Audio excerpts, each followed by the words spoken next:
নমস্কার বন্ধুরা, আজকের এই ভিডিওতে একটি গুরুত্বপূর্ণ মন্ত্রের বিষয়ে আলোচনা করা হবে। যে মন্ত্রটি নিয়মিত পাঠ করতে পারলে আমরা সকল দুঃখ কষ্ট থেকে মুক্তি লাভ করতে পারবো। যে মন্ত্র জপ করলে কোনো নেতিবাচক শক্তি আমাদেরকে স্পর্শ করতে পারবে না। যে মন্ত্র আমরা নিয়মিত জপ করলে স্বয়ং শ্রীকৃষ্ণের কৃপা আমরা লাভ করতে পারবো।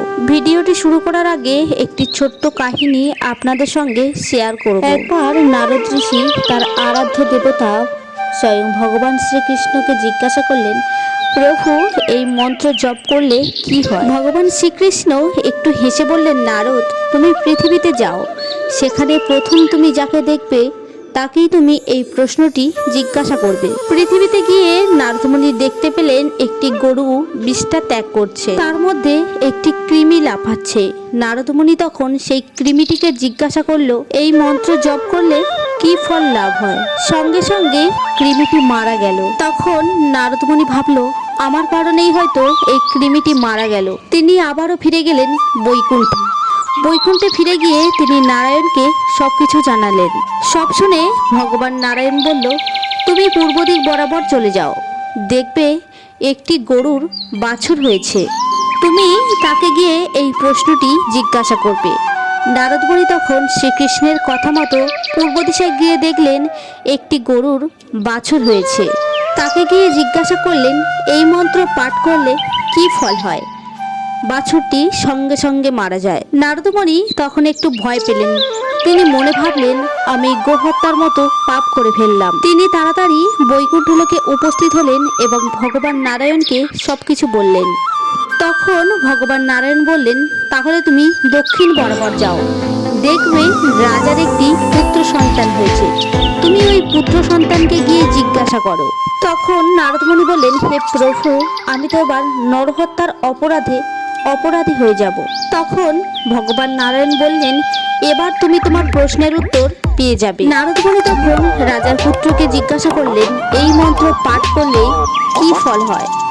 ছেলেটি বলে উঠল, মণিবর, আমি কোনোদিনই এই মন্ত্র জপ করিনি, কিন্তু আমি এই মন্ত্র শোনার পরে কৃমিজনি থেকে মুক্তি পেয়ে গোবৎসরূপে জন্মগ্রহণ করলাম। গোবৎসরূপে যখন আমি এই মন্ত্র শুনলাম তখন আমি মানব জন্ম পেলাম, আর মনুষ্য জন্ম পেয়ে যখন আমি এই মন্ত্র শুনলাম তখন আমার জন্মান্তরের মতো মায়া ছিন্ন হয়েছে, আর এখন আমি মুক্তি লাভ করেছি।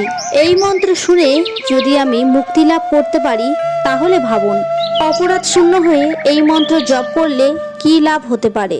নারদমুনি তখন বুঝতে পারলেন এই মন্ত্র শুধুমাত্র নয়, এটি একটি মহামন্ত্র।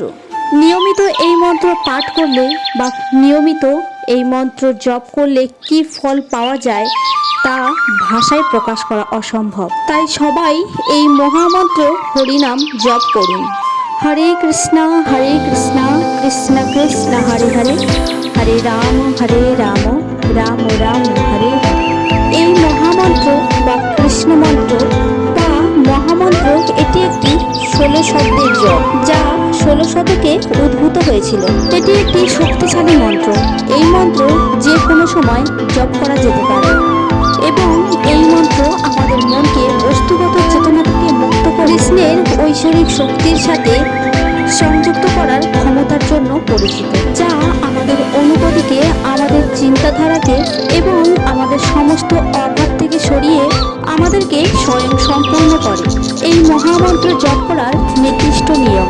হরে কৃষ্ণ মহামন্ত্র জপ করার কোনো সময় হয় না, তবে একটি আদর্শ মুহূর্ত বলা যেতে পারে ব্রহ্ম মুহূর্ত। ব্রহ্ম মুহূর্ত হলো সূর্যোদয়ের ঠিক 1.5 ঘন্টা আগের মুহূর্ত। এই সময়টি অত্যন্ত শুভ। এই সময়টি পরিবেশ শান্ত এবং বিশুদ্ধ থাকে। এটি ধ্যান এবং জপ করার জন্য একটি আদর্শ সময়। এই মহামন্ত্র কিভাবে জপ করবেন? এই কলিযুগে জপ কীর্তন মুক্তির সব থেকে সহজ পন্থা। জপ অনেকভাবেই করা যায়, কেউ মনে মনে করে, কেউ শব্দভাবেই করে। শব্দ তৈরি করে নাম জপ করলে দুটি কাজ হয়। প্রথমত, এই মহামন্ত্র বারবার আপনার কান দিয়ে প্রবেশ করছে। দ্বিতীয়ত, বাইরের কোনো শব্দ আপনার জপে বিঘ্ন ঘটাতে অসমর্থ। শ্রবণ করে জপ করা হলো শ্রীকৃষ্ণের প্রতি মতি স্থির করার মূল পন্থা। যখন আমরা জপ করব তখন আমাদেরকে শুধু শব্দ তরঙ্গগুলি শ্রবণ করতে হবে। যদি আমরা এই মহামন্ত্রটি ভালোভাবে শ্রবণ করি তাহলে মহামন্ত্রটি আমাদের কর্ণ দিয়ে হৃদয়ে প্রবেশ করে অনবরত সুধা বর্ষণ করবে।